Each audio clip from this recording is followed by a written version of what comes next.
We're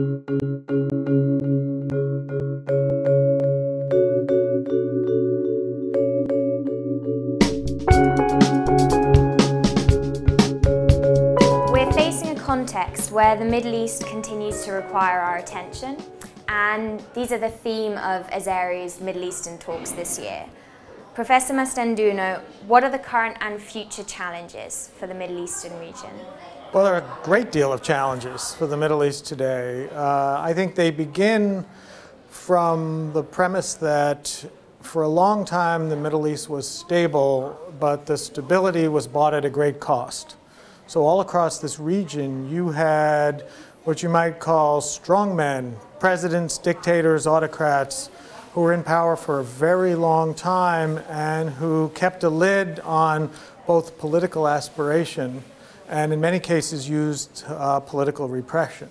So I think what we're seeing now since the time of the Arab Spring is essentially the unraveling of that order. But I think the most important point is that there's great instability in the region today because the traditional means of keeping domestic order in the region, which was repressive autocratic governments, is no longer the case. So the Azeri Middle Eastern talks happen every year. Why do you think it's important to attend one of these supplementary courses, particularly for young professionals starting out in their career? Oh, I think it's essential because what you are getting is, in fact, a range of different perspectives on an important topic. And one of the most important things for young professionals is to be able to think about not only what issues are important, but how to think about those issues.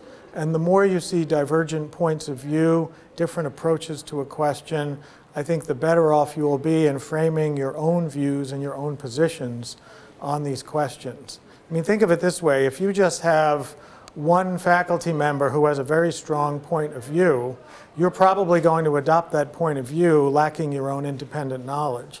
But as soon as you have competing point of views, you can start figuring out what kinds of questions actually separate one point of view from the other, and what kind of evidence and arguments do I need to determine what makes the most sense on a particular question. So the kind of speaker series that Azeri runs and the courses that Azeri runs, I think, are just invaluable for people starting out their careers, whether in government or in industry, and whether in Europe regionally or even globally. You've spoken about the importance of US involvement in the Middle East. What's your opinion on Obama's Middle Eastern policies? Well, I think Obama's in quite a predicament right now because he has a very clear objective, but a difficult time achieving it. And the objective is really to extricate the United States from 2-decade-long conflicts in the Middle East. I mean, after all, Obama has said very explicitly he would like to pivot to East Asia, where he believes the United States faces the challenge of both a rising China and the most dynamic region economically in the world today.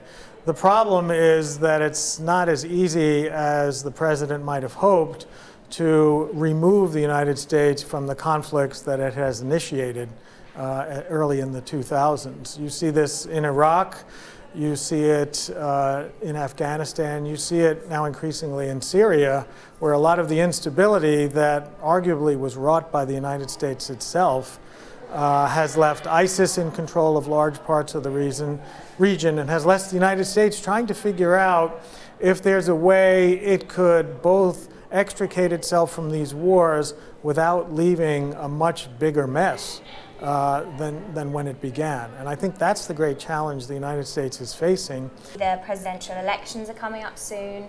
People have already started putting themselves forward as candidates. What do you think is going to happen now?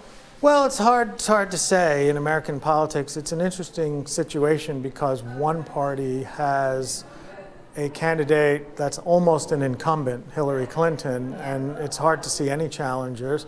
On the Republican side, there are so many candidates, it's hard to see who's going to emerge. So I think it's very hard to say how it's going to work out. One of the things that's usually clear in American politics is that foreign policy doesn't matter all that much in elections. American elections tend to be about the economy and domestic politics.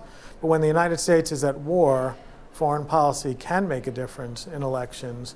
And this may be a year where foreign policy matters, in part because the world situation makes it appear as if the United States has lost a lot of its authority, and it's hard to believe that Republicans aren't going to look to take advantage of that. Yeah. So, do you have any advice for a future president's involvement in the Middle East? Advice for future presidents in the Middle East is a great question. There was a former American Secretary of State, George Shultz, who said, if a Secretary of State wants to, he or she could spend all of their time in the Middle East and not necessarily solve the problem. And I think that's an important lesson for all presidents, that there's a temptation on the part of the United States to think it can go in and solve a problem in the Middle East, whereas the situation in the region is so much more complex that no country really, and no set of countries, can control the kind of events that are unfolding.